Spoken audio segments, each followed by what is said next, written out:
prepare a new story for their behavior. I have no problem. I like to feel the change, and even my father and mother-in-law are changing their. That's really like the fall of the Berlin Wall in terms of Middle Eastern politics. Now, Ethiopian Jews, and then Jewish national identity, my identity. The Ethiopian Jews, it's very interesting. Those of you who followed, maybe you did, it was all in Hebrew. The main complaint of the Ethiopian Jews or the Ethiopian citizens of Israel was that they were treated like Palestinians. And many of them serve in the border police and do to the Palestinians exactly what the Israeli police is doing to them. So there's no solidarity, there's no understanding. Usually, disempowered groups do not have the ability to create this solidarity, unfortunately. But it's an important object of education and of talking to them, undoubtedly. But it was quite amazing. The soldier who was beaten and triggered the whole unrest said, I didn't believe it that I would be treated like the Palestinians. Yeah. And that I think tells you everything about how Israel operates in creating lack of solidarity among the people it oppresses. Now, my own, how do I see myself? I think I answered it before. For me, Judaism for me is part of my past, part of my heritage. It's definitely not my national identity. All in all, I'm not a great admirer of nationalism, to say the truth. I think any kind of category that says to you more who you are not rather than who you are is not my favorite way of looking at human beings. I can see the strengths of national liberation movements against oppression. I have a lot of admiration for that, including the Palestinian national movement. But I think that we need to be a little bit more post-national in our outlook. So that's very clear for me. How much are we heard in the Israeli society? You asked there. You see, in 2007 I was expelled from my university, and that was a good sign. It means that they were worried. I'm afraid that today they would not have expelled me, because they would not have felt that this is dangerous. It's very difficult to judge. It's very difficult to judge. We have little impact, let's put it this way. People like us have so far, in 2015, as you can see from the Israeli elections, we have little impact. But again, because of this way history plays with you, you don't know that. You think you have a little impact, and then suddenly it turns out that you had a far more important impact. I think that's why I always say to activists, especially young activists who would come to me and say, we've already been active for 2 years and nothing happens. And I say, hello, I've been there for 45 years and nothing happens. 2 years is nothing, you're not allowed to say anything after 2 years. I always say to them, never judge your impact, always judge your efforts. Only ask yourself, did I do enough today? Don't ask yourself, how much did I change? Because you never know. And I really believe, I'm an optimist. I really believe that this will pay. This will work. I don't think evil systems survive forever. I don't think injustice is something that continues forever. Now, because I also know about the good sides of the Israeli Jewish society, there are many good things there. And there's not a blessing that the Jewish settlers have brought to Palestine and can bring to Palestine. I think there's a great chance of showing even the Jewish society how it can play a positive role in the future of Palestine. Because so far, the Jewish settlers are bad news for the Palestinians. I think they're also bad news for Jews around the world. But I think that we have to make it even clearer. We have to be clearer of our efforts. But to be honest with the answer to the question, the impact is so far minimal.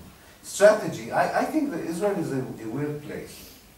It's very chaotic It doesn't have strategy on anything but the Palestinian issue. And that makes sense to me.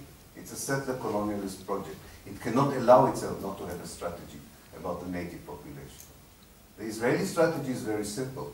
We need to have as much of Palestine as possible with as few Palestinians in it as possible. What you call the changes are adapting to the realities how to get this goal.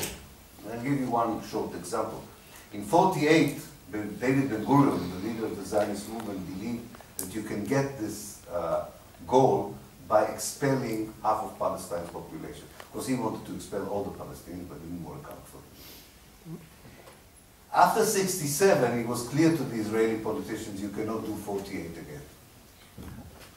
Not even exchange of, nobody really believes in Israel apart from Ljubljana, that exchange of population is possible. Nobody really takes it seriously.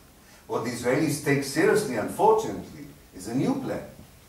They discovered that actually if you want to forget about the Palestinians, option A is to expel them. Option B is not to allow them to move. You imprison them in their villages, in their town, in the cities. The Palestinians of Israel are nearly 21% of the population in Israel itself. They were not allowed to expand 1 square kilometer in those 67 years of Israel's existence. Not one Palestinian new settlement or neighborhood was built in 67 years. So you get the same result. They're not moving out. And maybe they will also move out because out of the country they will feel strangulated. So the means are changing. The means are changing. But the international community still sends the message, this is fine, this is a democracy. A democracy that is engaged on a daily basis with a demographic threat of 1/5 of its population, actually half of its population, given the fact of what I said about the West Bank and Gaza Strip, is still considered to be the only democracy in the Middle East.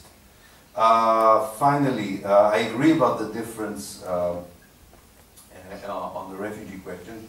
South Africa, you're absolutely right. It's not the only, but you're right. But I think the main difference, by the way, and that's why we have the refugee issue, is that the whites in South Africa wanted to exploit the Africans. The Israeli Jewish settlers want them out. They don't want to exploit them. And that's a big difference. And the racism is even deeper in that respect. Every white family had an African nanny.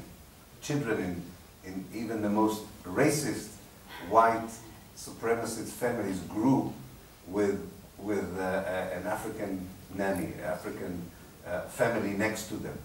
Unheard of in Israel. They don't even want that. That's really a racism that brings us back to much darker parts of history.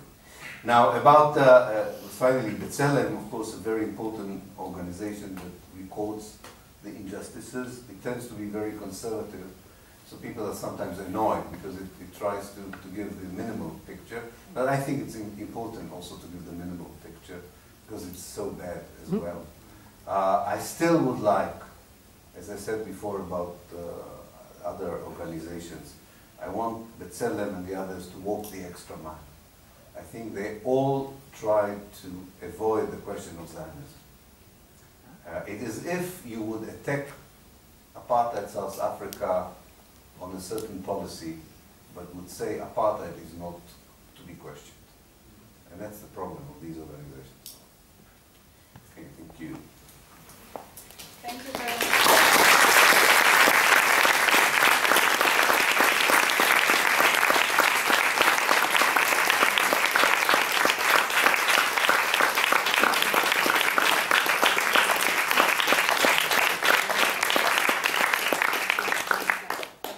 Thank you, Professor Pappe, for your time and effort and all the answers and insights you have given us.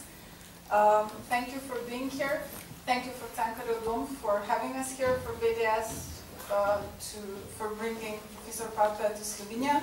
And I will just take a chance to somehow try to prove my role as a journalist and say that Slovenian government or foreign ministry has promised to recognize Palestine or in a way prepare a plan in November, that they will do it until, I think, January.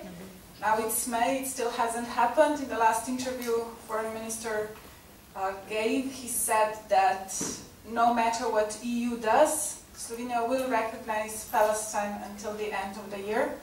And I had a privilege of talking to Professor Pappe, and he said that this is at least one step towards correcting the injustices. And let's not forget this. I hope we in media won't.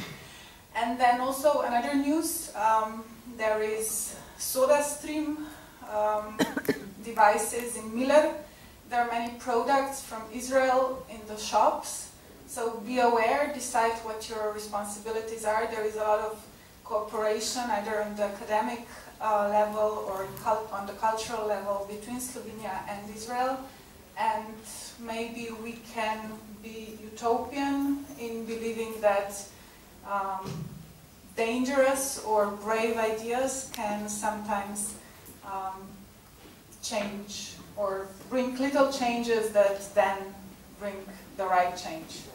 Thank you and good night.